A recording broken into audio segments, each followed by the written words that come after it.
1200 touristes et une grande bouffée d'air frais pour les professionnels du secteur. L'économie polynésienne peut remercier l'éclipse qui a permis une belle embellie. Certains observateurs imprudents par contre vont regretter l'éclipse. Les médecins ont accueilli plusieurs patients qui n'ont pas porté les lunettes de protection. 400 jeunes mormons à Punawiya pour un camp de vacances pas comme les autres. Au EFI, on ne plaisante pas avec la tenue ou la coupe des adolescents. Bonsoir à tous, bienvenue dans ce journal. Après l'émerveillement, l'heure du bilan pour la Polynésie. L'éclipse de soleil aura attiré plus de 5200 touristes en une semaine. Une éclaircie bienvenue en cette période de crise. Des hôtels aux compagnies aériennes en passant par les vendeurs de souvenirs. Tous souhaiteraient voir des éclipses de soleil plus souvent. Les retombées touristiques pourraient avoisiner le milliard de francs. Florent Collet, allô Materiteo. Juliana est confrontée à un heureux problème. L'hôtel où elle travaille compte 200 chambres. Aujourd'hui pourtant, 201 clients ont fait une réservation définitive. Un taux de remplissage de 100,5% que l'on retrouve dans la plupart des hôtels et pensions de Polynésie. Du jamais vu depuis des années. D'une manière globale, l'intensité et la densité font que pour la destination Polynésie, ce seront les 5-6 meilleurs jours de l'année. Et sur les 10 dernières années Je ne sais pas si on peut remonter sur les 10 dernières années, mais enfin dans les dernières années, on n'aura pas vu un tel engouement, un tel fourmillement sur ces 5-6 jours. Si l'hôtellerie a le moral au beau fixe après cette arrivée massive de touristes, il n'est pas le seul secteur à s'être fait une place au soleil. Le Paul Gauguin, la Remiti, également la Ranui, du côté de Hikueru, ont été affrétés pour l'événement. Du côté de l'aérien, puisque vous aviez trois vols spéciaux affrétés pour l'occasion. Le rendez-vous de la Lune et du Soleil a également profité aux professionnels dont l'activité est directement liée au tourisme, à l'image de Karine, vendeuse de curios, qui l'espace d'une semaine a cru revenir à la fin des années 90. C'est revenu comme avant.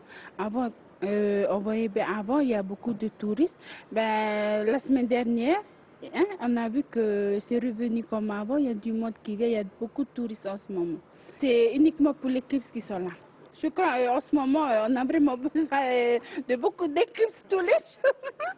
Quitte à faire le voyage jusque dans nos îles, autant ne pas se contenter des 3 minutes 40 de soleil noir d'hier.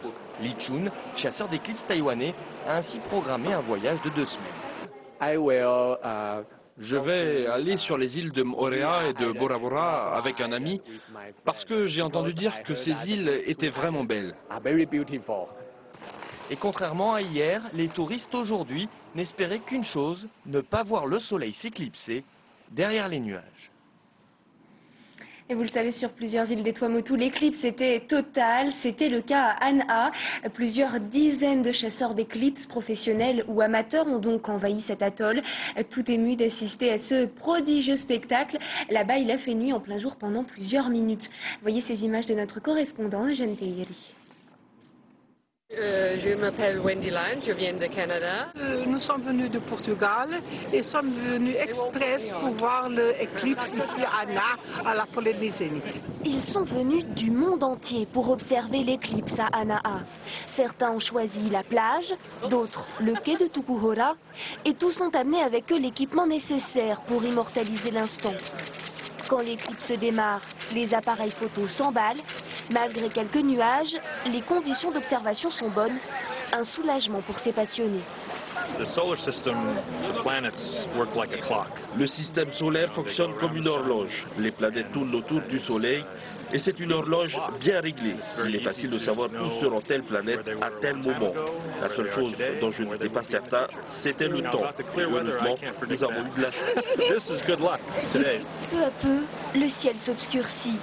La Lune gagne du terrain sur le Soleil qui perd le combat contre cet adversaire pourtant infiniment plus petit. Il est 8h27, mais la nuit tombe à An'a. Un spectacle de toute beauté applaudi par ces chasseurs d'éclipses. La plupart se retrouveront pour la prochaine, en 2012, en Australie. Et puis...